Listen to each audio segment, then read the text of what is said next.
Miomana iona amin'Andriamanitra ao fandarana zay arahanao eto amin'ny matv zany izy ity tena miainga fa avy eo izy alefa anaty YouTube ao amin'ny kristianina venefa fa ambara amintsika hoe ny fandarana eto amin'ny matv dia efa hifarana amin'ny volana mars noho ny fahasoavan'ny tompo navitanany zay rehetrarehetra zay larana fa firitsika zao 5:100 zao ty ataotsika ity dia verika any zany hoe efa tsy izy tsony ao arinao manomboka farafara volana mars iny zany dia tsy misy tsony fandarana eto amin'ny matv fa ao anatin'ny YouTube ianao dia mahita ihany kristianina venefa mahita fandarana miomana rehetra ao sy zay toriteny hafa zay nataonay tany amin'ny toerana maro samihafa ny radio miomana en ligne mbola mandeha hatrany ny siteny miomana.com mandeha hatrany ao zany no ametrahantsika ny toriteny rehetra tompo mbola nokatra lalana amin'ny ainao manjery hafa sy fomba hafa olazaina amintsika ihany fa ny anasanantsika dia midiratra any amin'ny kristianina venefa am'izay fanda fitoriana tianao hita arao ihany koa ny ao amin'ny site ahitanao zay fandaharam-potoana ho avy fa ambara amintsika ao zay rehetrarehetra zay fa soavan'ny tompo amintsika tsirairay avy miarabantsika rehetra na eto Madagasikara na any ivelany ny any Japon zay avondresaka voaingana ny any YAH any États-Unis any fa soavan'ny tompo aminao ary misaotra fa voaraigny afatra ao tompo ampahery anao ary hitarika anao mariva fa no masony no mitsinjo anareo ary ny izy nanokatra ny masom-pananao nafantaranao ny fahamarinana noho ny fahasoavany zany dia maro ny ankoatra zay any Brésil ny any Portugal ny any Europa any ao Rotterdam Pays-Bas ny any Belgique ny any Suisse ny any Allemagne ny any Grèce ny any Portugal dia ny ao France sy ny toerana maro hafa akoatra zay ny any Italie dia mikasika ny tompo any efatra arabo any efatra Moyen-Orient iny dia ny ao La Réunion ny any Maurice sy ny toerana maro isan-karazany miasa ny tompo hoy izy hoe azo hery anareo amin'ny latsahan'ny fanamasina aminareo ho vavolombeloko zavatra rehetra zaraina amintsika eto tsy fanambarana anay tsy fanambarana ny tenanay fa fanambarana an Jesosy ho vavolombelo an Jesosy ho vavolombelona Jerosalema tsy ho di Samaria hatramin'ny farantany miaraba ihany koa ny rahalahy zay any Fenerive tany zay matsapa hoe tsy mandeha rery izy fa kay misy tahaka azy ihany koa aty Antananarivo dia ny tompo mbola ombanao hitarika anao any Morondava ihany koa misy nikasihan'ny tompo any ijoro izy iorina tsara hatramin'ny farany dia zay toerana tsy voalaza eto fantatra ao am-po tompo mahalala anareo mahita anareo dia andrositsika hatramin'ny farany ao amin'i Jesosy satria rehefa izy no niantso izy lay nanomboka asa tsara tao anaty izy no atateraka an'izay amen dia ho avy Jesosy any amin'irao lanitra azadinono zay ary rehefa ho avy any amin'irao lanitra izy dia aka fiangonana madio fiangonana mandresy fiangonana tsy misy fahotana Samuela voalohany 7 ndraisitsika manambara ny herin'Andriamanitra i Samuela no nitsara ny Israely tamin'izany fotoana ary nametraka mihitsy Samuela hoe ampiomany ny fonareo iona amin'i Jehovah Samuela voalohany 7 Samuela voalohany 7 ary hatramin'izany andro zany dia nitoetra ela tany Kiririata Jearima ny fiaran'i Jehovah dia 20 taona ary ny taranak'Israely rehetra nalahelo an Jehovah nivory eo amin'i Jehovah ary hoy Samuela tamin'ny taranak'Israely rehetra raha miverina amin'i Jehovah amin'ny fonareo rehetra tokoa ary hianareo dia ario hiala aminareo ny andriamani-kafa sy ireo Astarta ka ampiomany ny fonareo an Jehovah ary aoka izy ihany no hotompoinareo dia hamonjy anareo amin'ny tànan Filistina izy hatreo zany aloha miresaka Samuela mametraka tsara mihitsy tamin'ny zanak'Israely hitantsika eto hoe ny zanak'Israely rehetra ozy izy dia nalahelo an Jehovah mba makasika zany teny zany mba malahelo an'Andriamanitra zany ianao ve mba misy fotoana hoe mba malahelo an Jesosy zany mba manimanina an Jesosy zany misy faniriana misy etaeta misy fanembonana misy fitiavana te ahita te aheno te atsapa an Jesosy ianao fiangonana an Jesosy ianao le fofombadiny le ho apakariny fa ny zanak'Israely teto de misy izay alahelo te hiverina te hitoetra eo anatrehan'ny tompo. Dia zao no lazain'ny Samoela, fepetra ary raha te hanatona an Jehovah ianareo, misy zavatra mila ialana, misy zavatra mila arina. Ozy izy zao ary raha miverina am Jehovah am fonareo rehetra tokoa ary ianareo, de zao atao ario hiala aminareo ny andriamani-kafa sy ireo Astarta ka ampiomany ny fonareo an Jehovah, areo ka izy ihany no hotompoinareo. De inona ny toyany? Dia hamonjy anareo am tànan'ny Filistina izy. Zany hoe fepetra ahafahan'Andriamanitra maneho ny heriny aminao, amonjeny anao, anafahany anao, anasitranany anao ary iasany mahery aminao, de misy fepetra aloha ao aloha. Amonjy ny zanak'Israely am tànan'ny Filistina Jehovah. Fa zao no lazain'ny Samoela, ario hiala aminareo ny andriamani-kafa sy ireo Astarta, de ampiomany ny fonareo ho an Jehovah. Ny fono miasa, ny fono mitepy fity, ny fono midoboka ho an'ny Astarte, ho an'ny andriamani-kafa na ho an Jehovah. Ho atsika tsirairay avy ihany koa, ny Astarte, ny andriamani-kafa, tiany zany fa ohatra fitiavam-bola, fitiavan-karena, fitiavana an'izao tontolo zao, fitiavana ny fahotana sy ny fomba n'izao tontolo zao. Volaza ny tenin'Andriamanitra ny Romanina 12 efa fantatra raha teo zany fa mahatsara ny teny averina. Mangataka aminareo ary rahalahy noho ny famindrapon'Andriamanitra mba hatolotra reo tenanareo ho fanatitra velona. Rehefa atao fanatitra zany dorany zany. Fanatitra velona, masina, sitrak'Andriamanitra de fanompom-panahy mety ataonareo zany. Rehefa manolo tena ho antompo ianao, fanatitra velona, masina, ny atao hoe masina de voatokana, tsy miaroaro, tsy mifangaro, tsy miovaova, tsy mivadibadika, fa voatokana ho an'Andriamanitra zato isan-jato. De aveo tohizo ny fiainanao miaraka amin'ny tompo ary aza manaraka ny fanaon'izao tontolo zao. Tsy mandeha manandro, tsy mandeha mijery dadarabe, tsy manaraka horoscopy, tsy manaraka ny fomba zao tontolo zao, tsy zany no mitondra ny fiainanao, tsy resaka mijery vintana. Rehefa ao am Jesosy Kristy ianao, ny androm-piainanao rehetra de fiainam-piadanana, fiainam-pitsaharana ary fiainana araka sitrapon'Andriamanitra.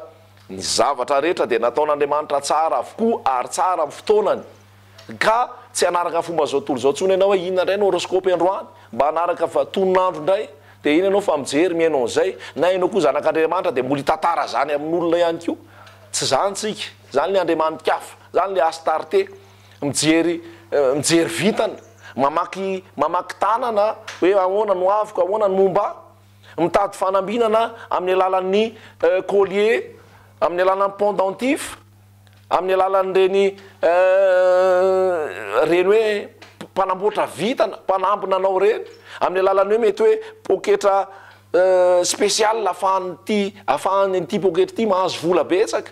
Misy ike ohatr' zany fa milaza fa kristianina nefa manaraka an'izany ary hitanao any am-piangonana miova amin'ny fanavaozana saina amataranao sitrapon'Andriamanitra fa ataonao zany nefa ianao mbola tsy mahatsapa fiadanana, tsy mahatsapa filaminan-tsaina, vao mainka ara-meory, vao mainka malahelo, vao hoe mainka tsy milamina sy tsy miadana satria tsy hany lalana. Tsy zay no izy. Ario ny andriamani-kafa, ario zao tontolo zao sy ny fombany, ario zay rehetrarehetra tsy mifanaraka amin'ny tenin'Andriamanitra, ary Jesosy Kristy lay Andriamanitra velona tonga nofo teto ambonin'ny tany nitsangana tamaty, izy ihany notompoy ary atao fitokana ho azy ny fonao, tsy mizarazara fa tokapo ho an Jesosy Kristy. De zay ny fepetra napetraky Samoela. Raha ohatra ianao heverina tsara aminy amin'ny fonao rehetra, ario hiala aminao ny andriamani-kafa, tenanao koa de mety ho Andriamanitra, tsy mijery afa-tsy ny tenanao, tenanao ny indraindrainao, ny tenanao no tena hoe mpanjaka, sy ianao ny tena totompoina. Aoka ho ao aminareo zao saina izao izay tao am Jesosy Kristy ihany koa, sentiment, fotom-pisainana, toe-po izay na de nanana endrik'Andriamanitra ara de tsy nataony zavatra mafy ny fitoviana amin'Andriamanitra, fa ny foana ny tenany tamin'nakany ny endriky ny mpanompo, manana fanetretena, manaiky ny famonjeny Jesosy ary miantihatra aminy. Fa anisan'ny anisany mahatonga an'Andriamanitra tsy hiasa ary mahatonga an'Andriamanitra alahelo dia ny tsy fahatokiana ho azy fa mbola miankina amin'olona, mbola miankina amin'ny fahalalana, mbola miankina amin'ny fahaizana, mbola miankina amin'izay rehetrarehetra ara-materialy hita maso. Fa ny tian'ny tompo ilaina ny namana, ilaina ny materiel, ilaina ny fahaizana, ilaina ny fahalalana, fa zao ny voalazany. Matokia an Jehovah amin'ny fonao rehetra fa aza miankina amin'ny fahalalanao. Matokia an Jehovah amin'ny fonao rehetra fa aza miankina amin'ny fahalalanao. Maneke azy amin'ny alehanao rehetra fa izy andamina ny lalanao. Tsy resaka fotsiny ake zany e.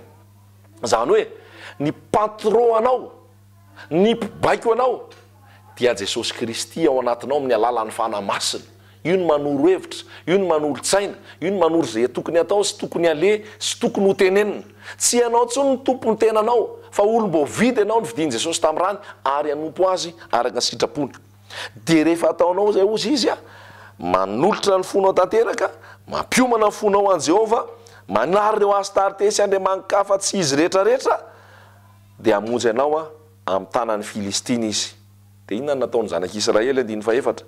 Nanary ireo bala sy Astarta ny zanak'Israely ka nanompo an Jehovah irery ihany.